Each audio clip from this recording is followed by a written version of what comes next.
wakati linafungwa ile goli, nilichokifanya kwenye ile commentary nikasema hapana, hebu ngoja nikashare hii moment na moja kati ya watangazaji wakubwa ambao alikuwa anatangaza kwa upande wa lugha ya Kiingereza, Peter Otai. After time alikuja, nikamuuliza, nikamwambia vipi kuhusiana na goli la Chama? Bado ni wa Simba.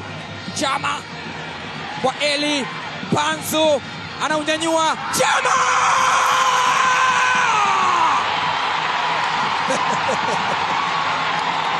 Meja Jenerali Samuel, ushuhudie maajabu.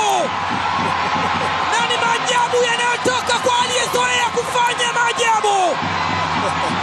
Mwamba wa Lusaka Triple C, Clatous Chota Chama. Alichojibu Peter Otai akasema, sidhani kama nimefanya kitu kizuri kwenye lile goli kwa sababu nilichekwa na nilichukuliwa na lile goli. Alizungumza kwa maneno ya Kiingereza akasema I've just run mad. Yani ni kama vile alirukwa na akili, yani lile goli lilifungwa lilimchukua kikweli.